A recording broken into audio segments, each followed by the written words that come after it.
यहाँ पे सबसे ज्यादा दिक्कत है वन विभाग एरिया है, और इस वन विभाग एरिया के अंदर मकान के पट्टे तो ठीक है, लेकिन जमीन के खातेदारी वो पट्टे तक नहीं मिलते हमारे लोगों को।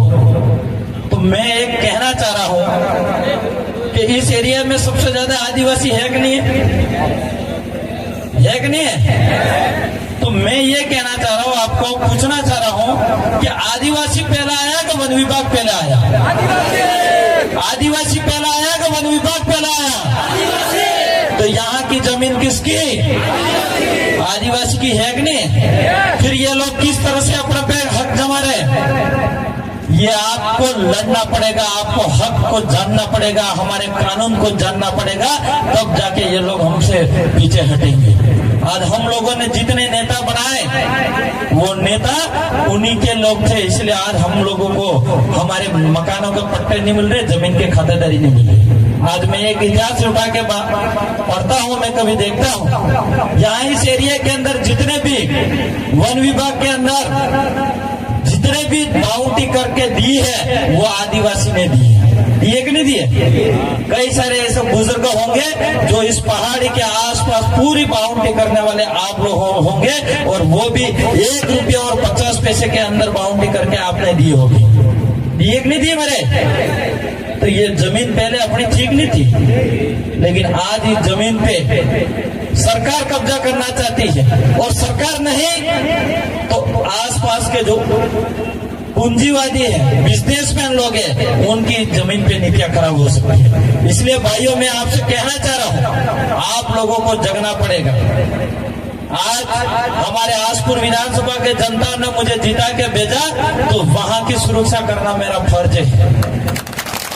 आज यहाँ की आपके इस एरिया के अंदर जो 8 विधानसभा आती है, जिसमें आसपुर विधानसभा भी आती है, और दरियावाद विधानसभा आती है, सोलंबर आती है, आपके जाडोल आती है, गोकुंदा आती है, उदयपुर मेन और ग्रामीण और खेरवाड़ा विधानसभा, और 8 विधानसभा के अंदर एक आदमी अपना जीत के जाएगा। दिल्ली के अंदर 8 विधानसभा का सुरक्षा दिलाने का काम ये भाई श्री प्रकाश जी करेंगे। लेकिन इस भाई को जिताने के लिए आपको एक बार मेहनत करनी पड़ेगी। मेहनत करोगे कि नहीं करोगे? ये भाई हर घर पे नहीं जा सकता है, हर गांव के अंदर नहीं जा सकता है, हर पंचायत के अंदर नहीं जा सकता है, हर पाल के अंदर ये भाई नहीं जा सकता है। वहां पे पहुंचना और वहां पे हमारा सिंबल 4 नंबर पे बताने के लिए हम लोगों को जाना पड़ेगा। जाना पड़ेगा कि नहीं पड़ेगा? तैयार हो कि नहीं हो? कितने हो देखे हाथ खड़ा करके बताओ मेरे को। जरूर मुझे भरोसा और विश्वास है कि यहाँ कोडोड़ा की धरती पर एक घर के अंदर अगर 4 वोट है या 10 वोट है, तो 10 से 10 वोट दिलाने का काम रहेगा। अपना भाई प्रकाश भाई 4 नंबर पे निशान पे, और आपने घना खरा भक्ति भी करता होगा। अपने आदिवासी समाज जो है पूर्वजों को पूजने वाला है, मंगरों को पूजने वाला है, और नदी को पूजने वाला है।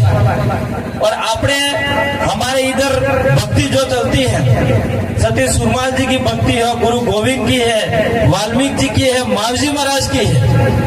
और मावजी महाराज की भी भविष्यवाणी थी कि सोता जुगनी सेली वारी, क्या भविष्यवाणी थी? सोता जुगनी सेली वारी कालियों को दौड़ावेगा। कालिया कौन? आप ही हक नहीं। पहले अगर डोकरों का किसी लड़ाई झगड़ा हो जाता तो डोकरा चलता हुआ गाली देके जाता, जा हमारा कालिया, कहीं फर्क नहीं पड़े, कहता नहीं कहता। तो ये कालियों का दिन आ रहा है, और वो भविष्यवाणी थी कि सोता जुगनी सेली वारी, और सोतो जुगनी सेली वारी, और 17 नंबर में भाई प्रकाश भाई ने निशान आप्યું। तो आप लोग किस्मत है कि नहीं है? तो आप लोग किस्मत पूरी है। और भगवान अपने जटला भी अपने कुल देवी ने माना है, अपने नदी नाला ने माना है, बाबा डोगरा ने माना है, तो हत्तना आशीर्वाद अपने भाई प्रकाश ने મળ્યો है। એટલે 14 નંબર માતે શૈલી વારિયા માતે આપણે નિશાન આવી ગયું।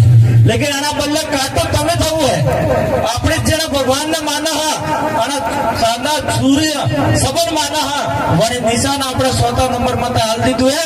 लेकिन આપણે શું કરવા, वो આપણે માતે મળ્યું है, सही हलो पड़े नहीं हलो पड़े। तो भाई आप सब मेरे माता बहनें सभी से मैं आपसे निवेदन करना चाहूंगा, भाई प्रकाश भाई को जिताना है, भारी वोटों से जिताना है। आज यहाँ कोटड़ा के अंदर देखा जाए, हमारे इस एरिया के अंदर कई स्कूलों के अंदर मैं वीडियो देखता हूँ, फोटो देखता हूँ, और मेरे साथ पड़े हुए डूंगरपुर जिले में और उदयपुर के साथी मेरे साथ पड़े हुए लोग, यहाँ पे कई सारे कर्मचारी हैं, स्कूलों के अंदर पढ़ाने वाले टीचर हैं, सरकारी नौकरी कर रहे हैं, तो वो लोग कहते हैं कि एमएलए साहब कोटड़ा के अंदर बहुत हालत खराब है, और कई बात बोलते हैं मेरे को कि एमएलए साहब ये देखो, फोटो देखो। जब मैं देखता हूँ तो मेरे आंखों में आंसू गिर जाते हैं, इस तरह से मुझे वो दुख होता है। आज कई सारे हमारे इस स्कूलों के अंदर हालत वो है कि सब सही तरह से नहीं मिल रही है। स्कूलों के अंदर बच्चों को पानी पीने के लिए नहीं मिल रहा है, वहाँ स्कूल की बाउंड्री नहीं मिल रही है, और इससे ज्यादा तो ज्यादा हमारे वहाँ पे पढ़ाने वाले टीचर, जहाँ 12 टीचर की जरूरत है, वहाँ 1 या 2 टीचर मिल रहा है, तो हमारे बच्चों की शिक्षा कैसे अच्छी मिलेगी। और आज मैं तो ये कहना चाह रहा हूँ, हमारे इस एरिया के अंदर ट्राइबल मंत्री बनाया है, उस आदमी अगर यहाँ पे रहते हुए अगर सुरक्षा और हमारे बच्चों की अच्छी शिक्षा नहीं मिल सकती है, तो जो छोटा मोटा तालाब है उसमें डूब के मर जाना चाहिए, ऐसा लग रहा है। आज सबसे बड़ा करोड़ों अरबों रुपया आता है उनके पास, हमारे आसपुर विधानसभा में नहीं दे तो चले, लेकिन कोटड़ा के अंदर तो भला कर दो, ये कहना चाह रहा हूँ। आज की तारीख में यहाँ पे संचालक महोदय कह रहे थे कि अभी तक मैंने शौचालय नहीं मिल रहा है यहाँ पे कोटड़ा के अंदर, और गया भी नहीं हूँ। और आज हमारे देश के प्रधानमंत्री मोदी कह रहा है कि घर घर शौचालय। तुम्हारे किसी घर के शौचालय बना है क्या? बाथरूम बना है क्या? अरे बाथरूम पानी की तो ठीक है, लेकिन बाथरूम भी नहीं बना हुआ। और ये तो ठीक है, घर घर तो नहीं, लेकिन इस कोटड़ा के अंदर पूरी सिटी के अंदर अगर बाथरूम नहीं है, ये बात मिल रही है, तो बड़ी दुख की बात है ये। इससे चिंता कहाँ हो सकती है। और यहाँ पे हमारे मंत्री महोदय हैं, फिर भी यहाँ पे इतनी सुविधा नहीं है, बड़ी दुख की बात है। यहाँ शिक्षा स्टाफ स्कूलों के अंदर नहीं मिल रहा है, स्कूलों के अंदर छतें नहीं मिल रही है, हॉस्पिटल के अंदर सुविधा नहीं है, बड़ी दुख की बात है। इसलिए आप सबको मैं कहना चाह रहा हूँ, मैं भी विधानसभा के अंदर गया और मैंने भी विधानसभा के अंदर आसपुर विधानसभा के जनता के लिए शिक्षा, स्वास्थ्य, बिजली, पानी, सड़क के लिए सबके लिए आवाज उठाई, लेकिन यहाँ के आपके एमएलए से मंत्री बन गए, लेकिन इस पे आवाज नहीं उठाई। तो उसकी आवाज उठाने के लिए हमारा भाई प्रकाश जी को दिल्ली भेजने की जरूरत है। आपकी आवाज जरूर उठेगी, और ये आवाज वही व्यक्ति उठा सकता है जो किसी का गुलाम नहीं हो सकता, वही व्यक्ति आवाज दिल्ली और जरूर उठा सकता है। जो पार्टियों के झंडे उठाने वाले, पार्टी के गुलामी करने वाले, वो लोग कभी आदिवासी की आवाज नहीं उठा सकते, ये मैं आपको वादा दिला रहा हूँ। इसलिए भाइयों बहनों, आपसे मैं निवेदन करना चाहूंगा, अपनी खुद की आवाज, अपने युवाओं की आवाज, आने वाली पीढ़ी के, आने वाले बच्चों की आवाज अगर उठानी है, तो आजादी से लड़ने वाला व्यक्ति आगे भेजने की जरूरत है। और वो व्यक्ति वो होना चाहिए जो आप में से चुन के जाए, वो व्यक्ति भेजने की जरूरत है।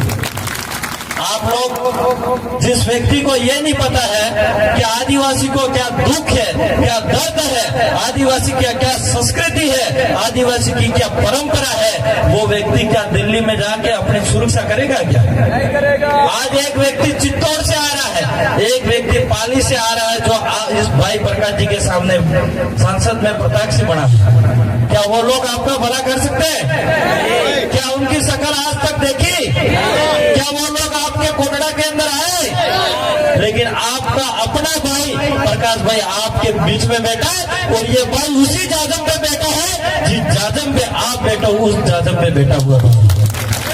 इस बात को समझने की जरूरत है हम लोगों को। आज वो लोग आएंगे, अगर यहाँ पे कार्यक्रम होता तो आप लोगों को नीचे बैठाया जाता और उनके लिए अलग से मंच होता कि नहीं होता? उसी में ऊंच नीच का उन्होंने